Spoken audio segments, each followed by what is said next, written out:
കഴിഞ്ഞ കുറച്ചു ദിവസങ്ങളായി ഇടതുമുന്നണിയിൽ CPIയുടെ നിലപാട് കേരളം വീക്ഷിച്ചുകൊണ്ടിരിക്കുകയാണ്. മുന്നണിയിലെ രണ്ടാം കക്ഷിയായ CPIയുടെ രാഷ്ട്രീയ നിലപാട് കൂടുതൽ ശക്തമായി ഉന്നയിച്ചതോടെ CPM അപ്പാടെ പ്രതിരോധത്തിലായിരിക്കുകയാണ്.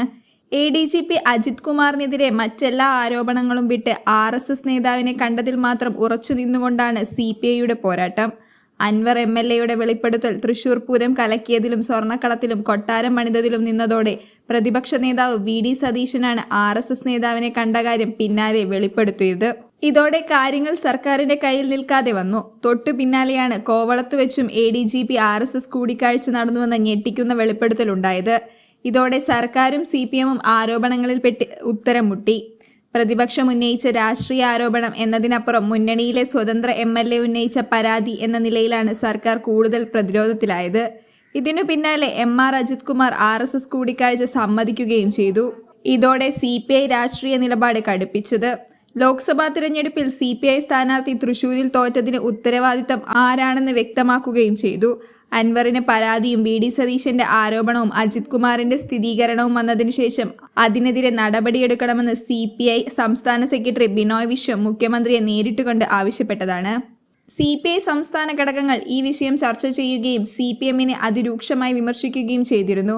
മുന്നണിയിലിരുന്നു കൊണ്ട് പോലീസിനെ ഉപയോഗിച്ച് RSS ബന്ധം സ്ഥാപിക്കാനുള്ള നീക്കം നടത്തിയത് വഞ്ചനയാണെന്നും വരെ നേതാക്കൾ CPMനെ ആഞ്ഞടിച്ചു. ഈ വികാരം മുഴുവൻ ഉൾക്കൊണ്ടാണ് CPI കേന്ദ്ര കമ്മിറ്റി അംഗം പ്രകാശ് ബാബു കഴിഞ്ഞ ദിവസം ജനയുഗത്തിൽ ലേഖനം എഴുതിയത്. ഇതോടെ മുന്നണിയിൽ രണ്ടാം കക്ഷിയുടെ രാഷ്ട്രീയ നിലപാട് കൂടുതൽ വ്യക്തമായി. CPMന്റെ കള്ളത്തരങ്ങൾ പൊളിച്ചെടുക്കാൻ കോൺഗ്രസിന് കിട്ടിയ ആയുധമെന്ന പോലെയാണ് CPIയുടെ ഇപ്പോഴത്തെ ഇടപെടൽ. ഒരു വശത്ത് PV അൻവർ നയിക്കുന്ന കൂറുമുന്നണിയും മറുവശത്ത് CPIയും നിലകൊള്ളുകയാണ്. ഈ രണ്ടുപേരെയും എങ്ങനെ ആക്കി നിർത്തണമെന്നത് CPMന് വലിയ തലവേദനയായിരിക്കുന്നു. പാർട്ടിക്കുള്ളിൽ പിണറായി വിജയൻ ഒറ്റപ്പെട്ടെന്നാണ് സൂചന. മന്ത്രിസഭയിലും ഏകദേശം ഒറ്റപ്പെട്ട അവസ്ഥയിലാണ്. പിണറായി വിജയന്റെ നിലപാടുകളെ അനുകൂലിക്കാനോ പ്രതികൂലിക്കാനോ മന്ത്രിമാരാരും തയ്യാറായിരുന്നില്ല എന്നതാണ് പ്രത്യേകത. നേരത്തെയൊക്കെ മുഖ്യമന്ത്രിയുടെ ഏത് നിലപാടിനെയും ശക്തമായി അനുകൂലിച്ച് മന്ത്രിമാർ ഒറ്റക്കെട്ടായി രംഗത്തു വന്നിരുന്നു. ഇപ്പോൾ മരുമകൻ മന്ത്രി മാത്രമാണ് രംഗത്തുള്ളത്. 10 പേർ ഒരുമിച്ച് തല്ലിയാലും ഒറ്റയ്ക്ക് പൊരുതുമെന്നാണ് പിണറായി വിജയനെ കുറിച്ച് മരുമകൻ മന്ത്രി പറയുന്നത്. പാർട്ടിയും സർക്കാരും രണ്ട് വഴിയിലൂടെയാണ് ഇപ്പോൾ സഞ്ചരിക്കുന്നത്. ഇതിനിടയിൽ CPIയുടെ എതിർപ്പ് കൂടി വന്നതോടെ മുന്നണിയിൽ വലിയ പ്രശ്നങ്ങൾക്ക് കാരണമാകും. CPMന്റെ ശക്തനായ നേതാവ് EP ജയരാജനെ മാറ്റിയതും CPIയുടെ കടുത്ത രാഷ്ട്രീയ നിലപാടിനെ തുടർന്നാണ്. BJP നേതാവ് പ്രകാശ് ജാവദേക്കറുമായുള്ള കൂടിക്കാഴ്ചയാണ് EPയെ പാർട്ടിയിൽ നിന്ന് തന്നെ ഒറ്റപ്പെടുത്തിയിരുന്നത്. ഇങ്ങനെ ഓരോ സമയങ്ങളിലും CPI രാഷ്ട്രീയ ഇടപെടലുകൾ നടത്തുന്നത് CPMന് തലവേദന സൃഷ്ടിച്ചിട്ടുണ്ട്. അതേസമയം വൈക്കം MLA CK ആശയെ പോലീസ് സ്റ്റേഷനിൽ മണിക്കൂറോളം ഇരുത്തിച്ചതിനെതിരെ CPI നേതൃത്വം പരാതി നൽകിയിട്ടും ഒരു നടപടിയും ഉണ്ടായിട്ടില്ല. മുന്നണിയെ നിലനിർത്തുന്ന പാർട്ടിയേക്കാൾ പോലീസിന് മുഖ്യമന്ത്രി പ്രാധാന്യം നൽകുന്നതെന്ന വിമർശനം നേരത്തെ ഉണ്ടായിട്ടുണ്ട്. MR അജിത് കുമാറിനെ സംരക്ഷിച്ചതോടെ മുഖ്യമന്ത്രിക്ക് എന്തോ ഒളിപ്പിക്കാനുണ്ടെന്ന ധാരണയും CPI നേതാക്കൾക്ക് വന്നു. ഇതിന്റെ അടിസ്ഥാനത്തിലാണ് ക്രമസമാധാന ചുമതലയുള്ള ADGP RSS നേതാക്കളെ ഊഴമിട്ട് കൂടിക്കാഴ്ച നടത്തിയതിന്റെ അടിസ്ഥാനം എന്താണ് എന്ന ചോദ്യം ഉയർന്നത്.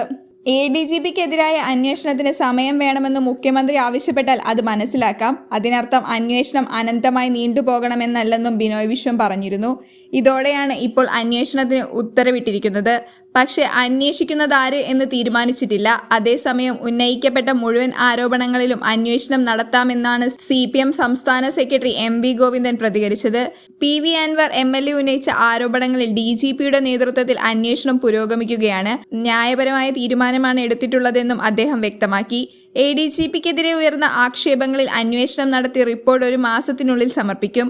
അന്വേഷണ റിപ്പോർട്ടിന്റെ അടിസ്ഥാനത്തിൽ നടപടിയുണ്ടാകും. മുൻ മലപ്പുറം SPക്കെതിരായ ആരോപണങ്ങളിൽ DGP അന്വേഷണം നടത്തി സമർപ്പിച്ച റിപ്പോർട്ടിന്റെ അടിസ്ഥാനത്തിൽ സസ്പെൻഡ് ചെയ്തിരുന്നു.